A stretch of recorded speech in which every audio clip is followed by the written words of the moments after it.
Like, do you text Robert De Niro or no? No. So after you did 2 movies with him, Yeah. he played your dad in the family father About my father. Yeah. About My Father, right? And after the premiere, after all that, you never talked to him again. There might have been one exchange of a text message, but we didn't have that type of relationship. You know, we did the scene. He sat down at his chair and, I don't know, opened up a Nobu, and I was learning my life. Wow. So there was never like, hey, you want to grab a bite after this? No. Wow. No. It wasn't like those that. guys also are the age gap. They're settled in their ways. They've been doing this for so long. They probably like a system. A lot of those guys, they like it their way. They kind of want to. Yeah, but I'm doing so the pitch today, right? I was like, they're like, what actors do you think? And I'm lowball, like people I can get. How about the guy that's on NCIS or whatever it might be, right? The 8th lead, right? Mm-hmm. I mean, for him to go De Niro is insane. Yeah, it's wacky. Did you ask him personally, or you went through agents and stuff? No, the producer of our film had worked with Robert before, and he reached out to him and said, hey, I got a script you might want to like. He read it. We got wind from his team that he really enjoyed it, and he wanted to read it out loud, get it up on its feet around with a bunch of actors. So cool. The studio hired a bunch of actors in New York. We all sat around the tables. You flew to New York? Yeah. No, for a table read. No, he walked. He walked to New York. To fly to a city for a table read, you would do that? If Robert De Niro You're right. goes, hey, kid, I need you in the Maldives in an hour and a half on your own dime. Yeah.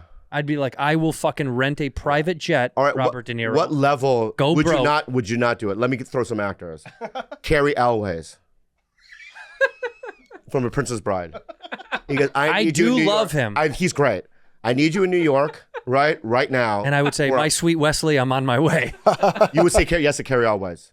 I don't know, man. Yeah. What's the project? It's a great movie. What is it? It's a movie about... do it in a British accent. Hello. It's a movie about... He's English? Carrie Elways is English?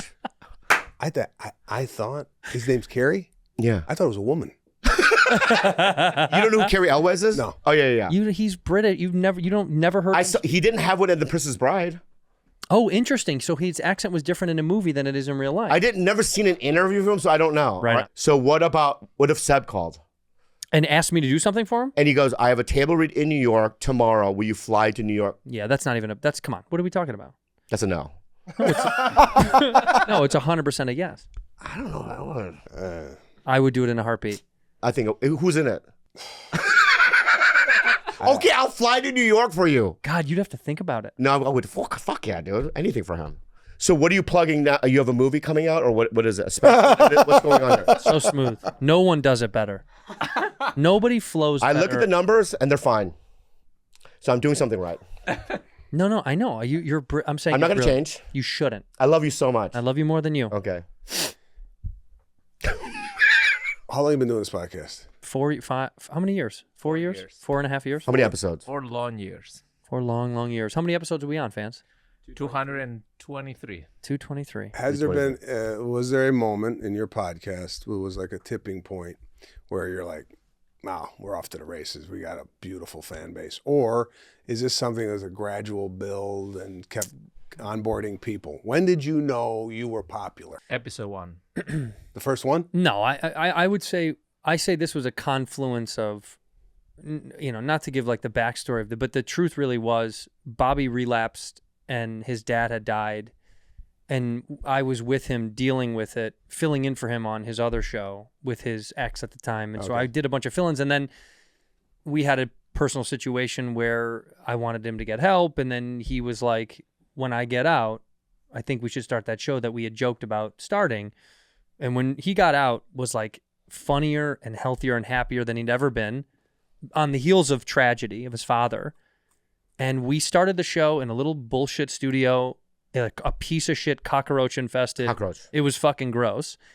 And right away we were having so much fun fucking with each other, and then COVID hit. And so it was like perfect timing. And then anyway. No, but it was just like the harmony. The first episode was wacky, insane. And when we put it out, people were like, "Oh yeah, we've been wanting these," because the fans had said we should get together for years. Okay, so there was. But also I had this. YouTube show called Talking. Yeah, It was an interview show, and he was one of the guys. And I always thought that one was my favorite one. The way he just hit we kind of rode the edge together in a weird way. It just back then people started being like, why don't these two idiots get together? Yeah. And over the years we joked about something, and then to be honest, Kalila, his ex, she was like, why don't you guys do it? And we were like, I don't know, I have no idea. And truth be known, and I'm going to say something that's not funny and honest, is that, you know, because I know about Simon and Garfunkel and Wham, they all broke up, right? It's egos, right? So for me, it's like he's the captain of the ship. No, stop. I'm being honest right now. Stop it. No, I'm not stopping anything. You know, he's the responsible one. No. Yes. Well, responsible, but that's... And also, I give you a lot of the decision making, I feel like. Mm-hmm. Yeah, so my point being is that... I have to because you're sleeping. I know, exactly. But right. you know what I mean? But it's like, sometimes I'm awake. Sometimes. And even in those times I'm awake, right, I go, let Andrew do this. You know what I mean? And so I think there needs to be, like, my ego, you know what I mean? It's not an ego thing with us. I think that's what's helped. Like, when he did that movie, you know, with the Farrelly Brothers movie, or Farrelly movie, I filled in with him. And the first time in my life, I was, like, so happy for somebody and going, yeah, I'll take care of our home until you come back. You know what I mean? So it's like, it's the first situation where, like, there's no ego, and I'm just we're happy for each other, and we get along for the most part, I think. Well, when you and Pete are old friends, right? Well, yeah. It kind of. I didn't know you guys were that tight. First of all, I didn't know that you fell off the wagon. That's several times. Oh, I only have 2.5 years now. I've put him in rehab. What? 3 times. Yeah. 3 times. Oh, wow, I didn't know that. Yeah, I almost died. Wow.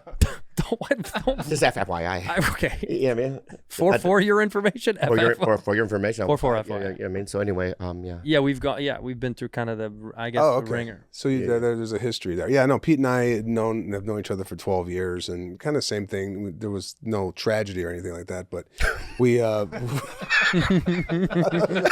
meant to be funny. I like it.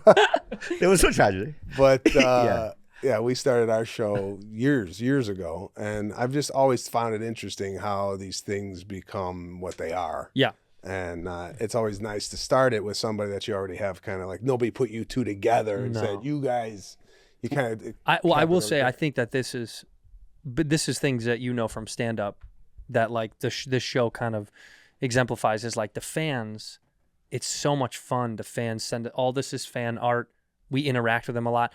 It just becomes kind of like this family. And whenever we do the live shows, he kind of reiterates that it's like, it really feels like a family. It's fucking weird. I feel like we all know each other. It feels like it's... No, I've seen the videos. Yeah. Like, you guys are out there. It's you're in wild. the crowd. You're interacting. These people, I think that helps the rhythm of it a little bit. And you also meet them before the shows. We do, like, a meet and greet and stuff like that. And it's like, it's shocking to see the age range, and we have people bring their, like, 13-year-old sons to the show. The walk of life, you know, are different. Like, some people are affluent, some people are more like us. You know what I mean? Gritty. I mean, it's a great combination of people. It's old ladies. When we get someone who looks like they would go to your show. Yeah. Meaning someone that's, like, well-dressed. Like, yes, we got one. You know, yeah.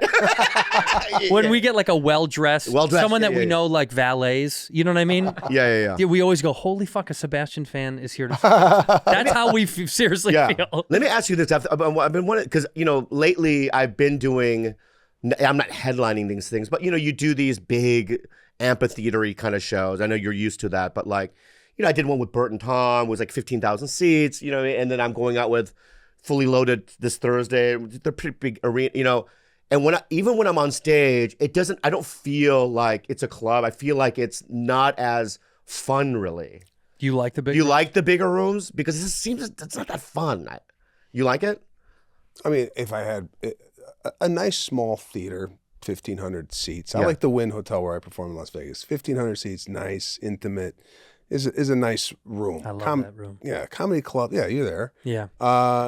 Comedy clubs, great. I love comedy clubs. But you get into an arena, it loses some of the, intimacy that you would normally see at a smaller place. But it's exciting. There's another feeling that you get when you don't do a theater or in a club. It's like the energy of 15, 20,000 people screaming.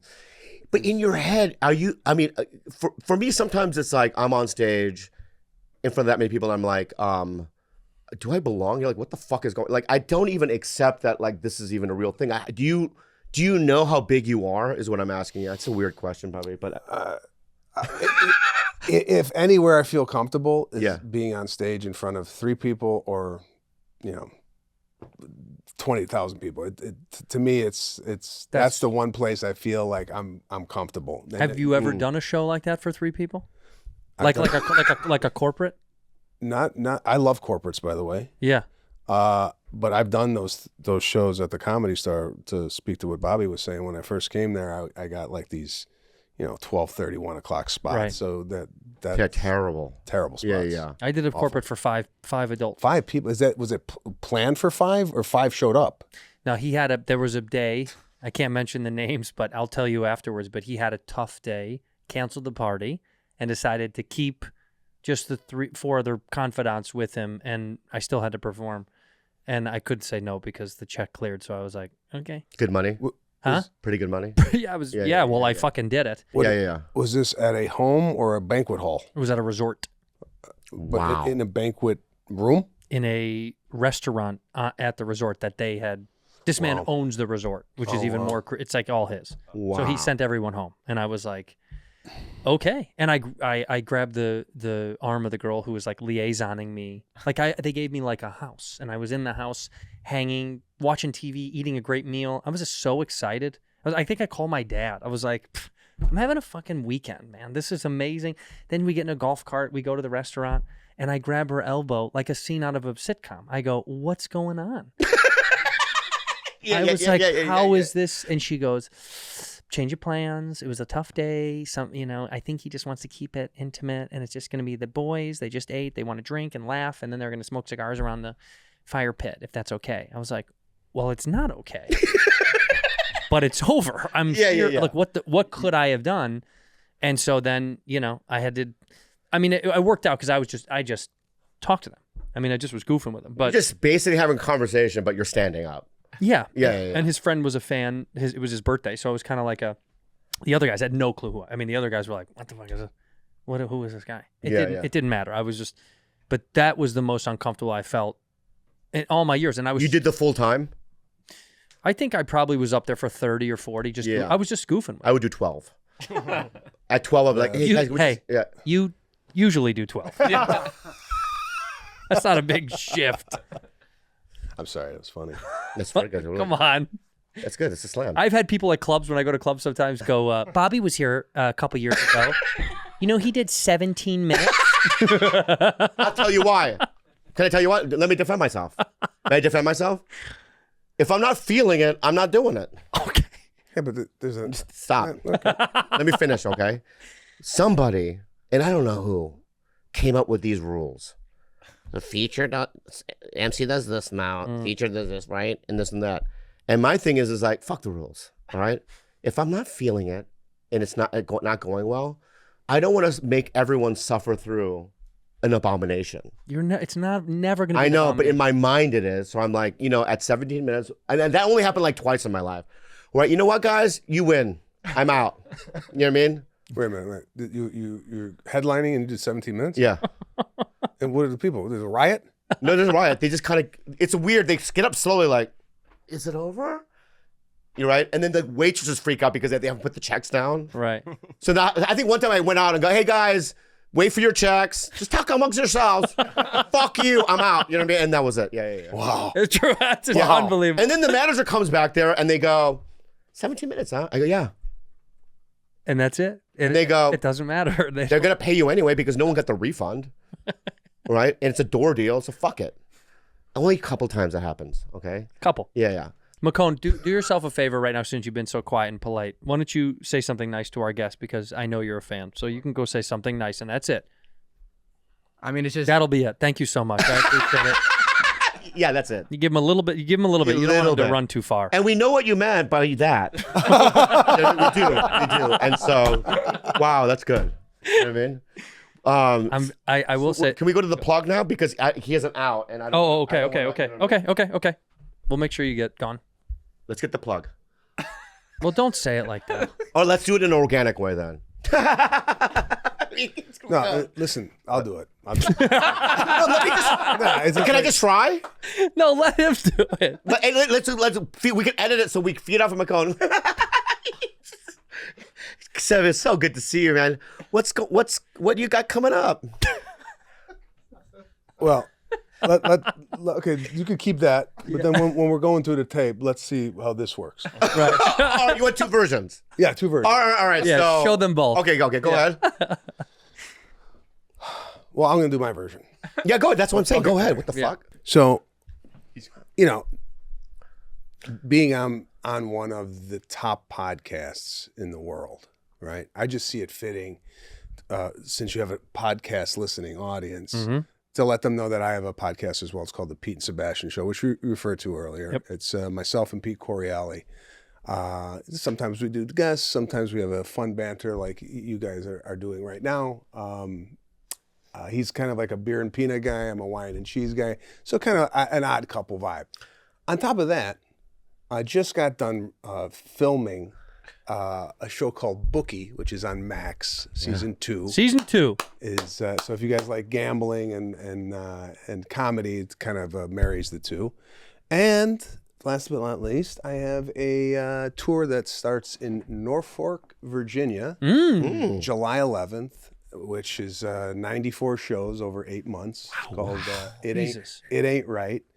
And Pete's going with me. Pat McGann's going with me. Wow. And we're going to rip through the United States and have a ball. So that's kind of what's going on in my life. But I couldn't be more grateful that you guys asked me to come here and do your show. And it's just a pleasure to see all your success and hard work paying off.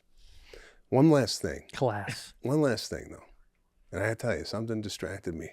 I didn't do the eye thing. I didn't do the eye thing. Okay. No, something else you did. Oh, is it me? What the fuck are you doing, dude? I tell you. What was throwing me off a little bit was the white fingernail polish. I don't know if it's polish or paste or what the hell you got, but I was thrown off many a times with the white fingernails. Is that your new look? What is that? I haven't seen that from you. Recently. You haven't seen a lot of things. Do you get those dark? From where I'm sitting, that looks like a satin finish. It's gels, right? No, I'm talking about the others. You getting buffed out? I got buffed out. Okay. Yeah. And it's so funny that you bring it up, Sam, because I learned to do manicures from you. Thank you. Yeah. Yeah, he wants credit. So it's very interesting that something that I learned from you, it's like, that commercial, son, you know what I mean? What is this? Marijuana. Where'd you learn it? From you, Dad. Right. Right? So I learned this behavior from you, and yet you try to use it against me in a weird way. Don't lean back. Lean back. No. Can you please lean back? It's aggressive and lean back a little bit. Okay, thank you so much. All right. What's up, dude? I'm flattered that you started taking care of your hands. How about your feet? He's going to show you they're polished as well. Wow. They're polished as well, Sebastian. You asked for it. Yeah. Look at that. Yeah, listen. I did might have had some influence on you getting 100% manicures and pedicures, but for the record, I never had anything other than a clear coat or a buff. But you can't buy your kid a guitar and be shocked when he becomes a rock star. You showing him the ropes. True. The kid's got to he's got to fly free. Right. It gave me like you gave your son a ukulele and he learned how to play the electric guitar, and now that's what he's doing. That's what he's doing. I thought it was tape at first, almost like Michael Jackson. Yeah. Oh yeah. It's not that. No. Yeah, it's not that.